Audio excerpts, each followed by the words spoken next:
Upcoming ఓటీటీలో release అయ్యే movies. Dacoit present Amazon prime వీడియోలో స్ట్రీమింగ్ అవుతుంది.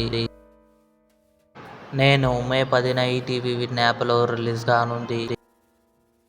సిస్టమ్ మే 22న అమెజాన్ ప్రైమ్ వీడియోలో రిలీజ్ కానుంది.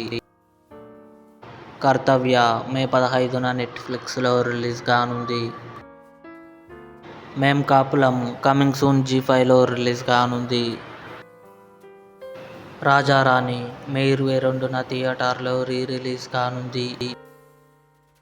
కాళిదాస్ 2 మే 12న సింప్లీ సౌత్ ఓటీటీలో రిలీజ్ కానుంది. ధురంధర్ 2 రణ్వీర్ సింగ్, సారా అర్జున్ కలిసి నటించారు.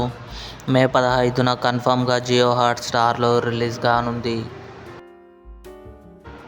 House of the dragon season 3 June 22న జియో హాట్స్టార్లో రిలీజ్ కానుంది. ఇవి అప్కమింగ్ ఓటీటీలో రిలీజ్ అయ్యే ఆల్ మూవీస్ లిస్ట్. ఈ వీడియో మీకు నచ్చినట్లయితే లైక్ చేయండి, షేర్ చేయండి, మా ఛానల్ని సబ్స్క్రైబ్ చేసుకోండి.